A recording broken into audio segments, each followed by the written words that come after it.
আমি আর রাহাত ভাই দুইজনে কুমিল্লা কান্দিরপাড়ের ফুবালি চত্বরে সিটি পয়েন্টের সামনে থেকে একখান হইছে। আমরা দুইজনের গন্তব্য হইল আজগা কুমিল্লা বিবির বাজার স্থলবন্দর।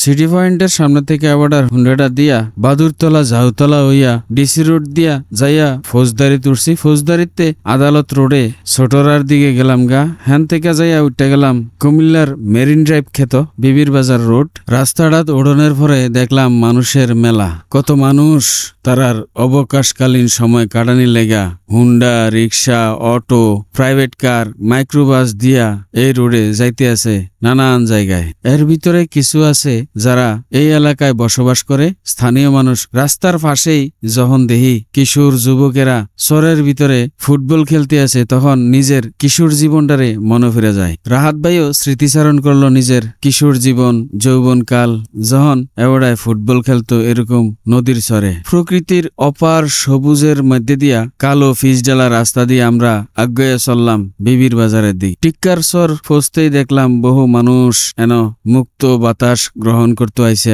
আর এন যে ফুচকাওয়ালাডি আছে তারা ফুচকা বানাইতেছে। ফুচকার মৌ মৌ গন্ধে ফেটটা জন ভরে গেছে গা। মন্ডাই চাইছে নাইম্মা একটা ফুচকা খাই, কিন্তু সময় আতে আসিল না, যার কারণে আগুয়ে যাইতে থাকলাম। যাইতে যাইতে দেখলাম অল্প বয়সী ফলারা মোটর সাইকেল চালাইতেছে। 4জন 5জন 4-5টা হুন্ডা লইয়া দৌড়াইতে আছে এদিকে হেদিকে। রাস্তাটা আসলে একদম পরিষ্কার, নিট এন্ড ক্লিন, যার কারণে ফলাফাইন এন সবসময় মোটর সাইকেল দৌড়ায়। আর একটা বিষয় হলো এটা চট্টগ্রাম মেরিন ড্রাইভের মতন। চট্টগ্রামে যদিও একদিকে পাহাড় আর একদিকে সমুদ্র, এন একদিকে সবুজ শ্যামল গ্রাম, সোনালী ফসলের মাঠ, আরেকদিকে কুলুকুলু ধ্বনিতে বইয়ে চলা গুমতি নদী। এই দৃশ্যটি আমরার মনটা আসলে কাইরে নিছে। শুধু আমরার না, এন যারাই আইয়ে এই প্রকৃতির ফ্রেমে ফিরে সবসময়। আবার রাস্তার দুই ধারে আছে বিভিন্ন খাবারের দোকান। এই খাবারের দোকানের বিভিন্ন খাওয়ার মশলার গন্ধ খুবই ভালো লাগ দিয়েছিল। যাইতে যাইতে আমরা গুমতি চা স্টলে যাইয়া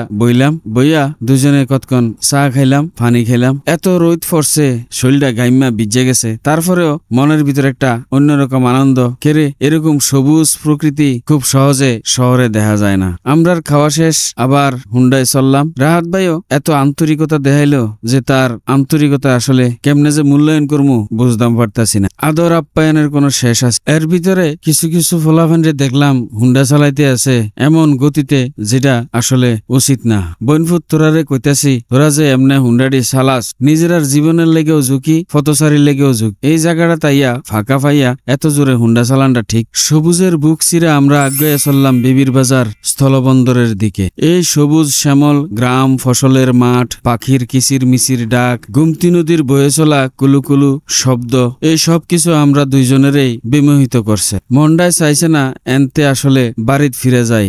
মনে কইছে সারাক্ষণ শুধু এনা আপ ডাউন করি হুন্ডাটা দিয়ে। তারপরেও কি করতে হইব, মানুষ যেহেতু কিছু করার নাই, বাড়িতে ফিরতে হইব। বিবির বাজার ঘুরে আমরা বাসার দিকে চলে এলাম। আজকের ভিডিও পর্যন্তই। ভবিষ্যতে আপনারা লগে দেখা হইব অন্য কোনো ভিডিওতে অন্য কোনো বিষয় লিয়া। হে পর্যন্ত আপনারা ভালো থাকেন, সুস্থ থাকেন, সুন্দর থাকেন। আর আমার পেজটা ফলো দিয়া বেলাল ভাইয়ের লগেই থাকেন।